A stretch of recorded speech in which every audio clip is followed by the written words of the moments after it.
উজিকে ভাসাতে গিয়ে শেষ পর্যন্ত পুলিশের কাছে ধরা পড়ল ঐশী আর দুর্জয়। সম্পূর্ণ জানতে হলে দেখতে থাকো।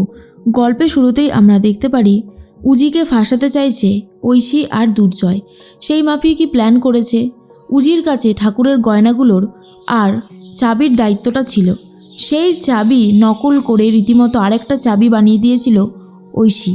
এরপর একজন লোককে ফিট করেছিল দুর্জয়, যে এই বাড়ি থেকে সমস্ত গয়না সুটকেসে ভরে নিশার বাড়িতে রেখে আসবে, দুই বোনকে যাতে গয়না চুরিতে ফাঁসানো যায়।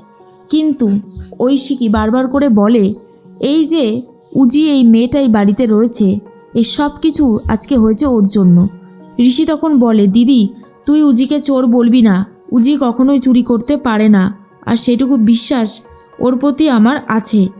এরপরেই উজি বলে অনেক হয়েছে, আপনারা আমাকে অনেকক্ষণ থেকে দোষ দিয়ে যাচ্ছেন। আমি তো বলছি যে আমি এই চুরিটা করিনি, চাবি আমার কাছে ছিল, গয়নার দায়িত্ব আমার কাছে ছিল, আর এই চুরিটা হলে যে সবার ওপরে আমার ওপরেই দোষারোপ করা হবে সেটা কি আমি জানি না? আপনাদের কি মনে হয় আমি কি এতটাই বোকা? ঐশী বলে তুমি চালাক, সেই জন্যই গয়নাগুলো নিজের কাছে না রেখে দিদির বাড়িতে পাঠাতে চেয়েছো। আমি শিওর ওই নিশার বাড়ি সার্চ করলেই সমস্ত সত্যিটা জলের মতন পরিষ্কার হয়ে যাবে। এর মধ্যেই কাকুমণি বলে এটা তো ঠিকই যে উজির কাছে গয়নাগুলোর দায়িত্ব দেওয়া ছিল, যেটা হলো সেটা ভালো হলো না। আমি তো ভাবতেও পারছি না যে গয়নাগুলো আর নেই। তখনই দুর্জয় বলে দেখো ঋষি, আমি জানি যে আমার কথা বলাটা ঠিক হবে না, তবুও বলতে হচ্ছে যে এই দুই বোন তো হাসতে হাসতে মানুষকে শেষও করে ফেলতে পারে, দেখলে কিন্তু বোঝা যায় না। ঋষি বলে মেসোমশাই দয়া করে আপনি চুপ করুন, আপনি যা অন্যায় করেছেন তারপরে আর বেশি বড় বড় কথা বলতে আসবেন না, সেটা আমি কোনোভাবেই মেনে নেব না। আশা করছি আপনি আমার কথাটা বুঝতে পেরেছেন। তখনই দুর্জয় বলে এই দেখো ঋষি, তুমি আমার ওপর মাথা গরম করছো কেন? এর মাঝখানেই উজি বলে আমি বুঝতে পেরে গেছি যে আপনারা আমাকে ফাঁসাতে চাইছেন। শোভাদেবীকে জিজ্ঞেস করে আচ্ছা মা, তুমিও কি বিশ্বাস করো যে আমি এই চুরিটা করতে পারি? শোভাদেবী বলেন না, আমি কখনোই বিশ্বাস করব না যে তুমি চুরি করতে পারো। তখন নিশা বলে অন্যদিকে অফিসারকে যে আমার কেন জানি না মনে হচ্ছে আরও একটা গণ্ডগোল হতে চলেছে। আর এর মধ্যেই ঐশী বলে মা, তুমি নিজের মেয়ের থেকেও বেশি এই মেয়েটাকে বিশ্বাস করছো? শোভাদেবী বলে হ্যাঁ করছি, কারণ ওর চোখের সততা আমি দেখেছি। ও খুব ভালো মেয়ে, ও কখনো কোনো দিনও কোনো অন্যায় করতে পারে না। হয়তো ঠিকই নিজের পরিচয় বদলে এখানে এসেছিল, কিন্তু সেটাও হয়েছে অন্য কারোর জন্য। এরপরে উজি বলে আমি বলছি তো, এখন আমার দিদির বাড়িতে গিয়ে সার্চ করা হলেও সুটকেসটা পাওয়া যাবে, কারণ এটা ছিল পুরোটাই একটা পরিকল্পনা, যেখানে আমাকে ফাঁসানোর পরিকল্পনা করা হয়েছে। ঋষি বলে কি বলছোটা কি তুমি? উজি বলে আমি একদম ঠিক কথাই বলছি। এত কনফিডেন্স আসছে কোথা থেকে? যেখানে আমি গয়নাগুলো জানি না কোথায়, সেখানে মেশো আর দিদি দুজনে মিলেই আমাকে দোষারোপ করছে, আর তার উপরে এতটা জোর দিয়ে। এটা তখনই হয় যখন কেউ নিঃসন্দেহে কারোর ওপর ফাঁসানোর চেষ্টা করে, কাউকে দোষ দেয়। তার মধ্যেই শোভাদেবী বলে সত্যি এই মেয়েটা এই বাড়িতে রয়েছে বলে এত মানুষের এত প্রবলেম কেন, সেটাই বুঝতে পারছি না।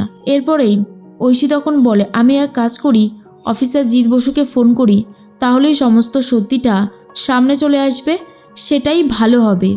তখনই ঐশী ফোন করে আর বলে অফিসার, আমাদের বাড়িতে একটা চুরি হয়েছে, আমরা বুঝতে পারছি চুরিটা হয়তো উজি করেছে, আমাদের বাড়ির বউ। আপনি ওই নিশা মিত্রর বাড়িতে গিয়ে একবার সার্চ করুন, দেখুন আমাদের জিনিসটা পেয়ে যাবেন। আমাদের ঠাকুরের গয়না, বাবার দলিলপত্র সব কিছু চুরি হয়ে গেছে। এরপর ফোনটা কেটে দিতেই তখনই নিশা বলে কি হয়েছে, আপনি এরকম করছেন কেন? তখন অফিসার বলে আপনার বাড়িতে গেলে নাকি চুরির গয়না পাওয়া যাবে। আপনার বোনের শ্বশুরবাড়িতে একটা চুরি হয়েছে, আর আপনার বোন নাকি সেই চুরিটা করে আপনার বাড়িতে সমস্ত জিনিসগুলো পাঠিয়ে দিয়েছে।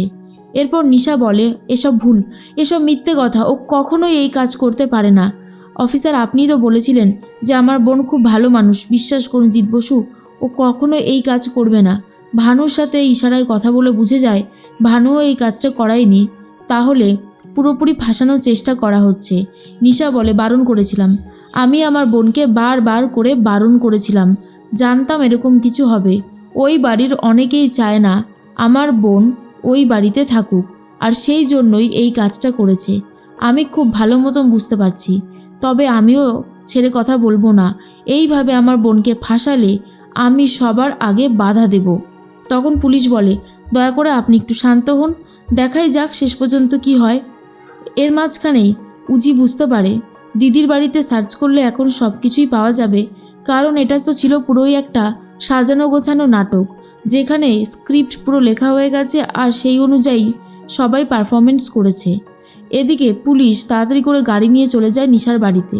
নিশার বাড়িতে ছিল সেই দুর্জয় পাঠানোর লোকটা, যে সুটকেস রাখতে গিয়েছিল। পুলিশের গাড়ির আওয়াজ পেয়ে সেখান থেকে দৌড়ে পালিয়ে যায়। পুলিশরা ধরতে পারে না, তবে সুটকেসটা উদ্ধার করে আর যেখানে সব কিছু ছিল। তারপরেই নিশা বলে, এই তো অফিসার জিৎ বসু চলে এসেছেন।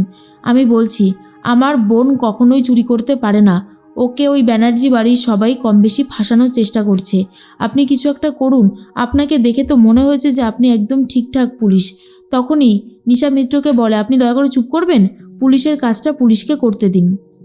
এর মধ্যে উজি বলে, আমি জানতাম আমি যে এই বাড়িতে এসেছি এটা অনেকেই পছন্দ করছে না, সেই জন্য আমাকে যেভাবেই হোক না কেন বাড়ি থেকে বার করার চেষ্টা করবে, আর এটাই হচ্ছে ওদের সেই উপায় যে আমাকে বাড়ি থেকে বার করতে পারে।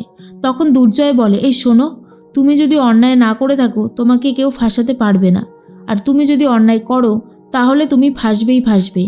এরপরে উজি বলে, আপনি কি করেছেন সব কিছু বোধহয় ভুলে গেছেন, আর বড় বড় কথা বলছেন এখন।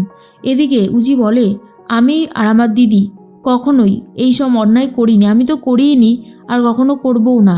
নিহারিকা বলে, তুমি কি করতে পারো সেটা আমরা বুঝে গেছি, তাই আমাদেরকেও আর তোমার ক্যারেক্টার সার্টিফিকেট দিতে হবে না। উজি তখন বলে, ক্যারেক্টার সার্টিফিকেট দিতে হলে অবশ্যই দিতে হবে। তার মধ্যেই চলে এসেছে অফিসার জিৎ বসু সুটকেসটা নিয়ে, আর বলে, আপনাদের গয়নাগুলো পাওয়া গেছে। তখন দুর্জয় বলে, কোথা থেকে পাওয়া গেল? নিশ্চয়ই ওই নিশা মিত্রর বাড়ি থেকে। তখনই পুলিশ বলে, আপনি এত শিওর হয়ে কী করে বলছেন বলুন তো? যেন মনে হচ্ছে আগের থেকে আপনি সবটা জানতেন। এটা কি করে সম্ভব?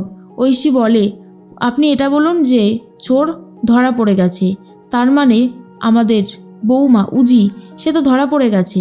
তখনই জিৎ বসু বলে, না, এটা কখনোই প্রমাণিত হয় না যে উজি চোর, কারণ উজি যখন এই বাড়িতে ছিল তখনই এই বাড়ির গয়নাগুলোকে অন্য কেউ চুরি করেছে, নিয়ে পালিয়ে গেছে, আর সেটার দোষারোপ কোনোভাবেই উজ্জ্বলা মিত্রকে করা যায় না।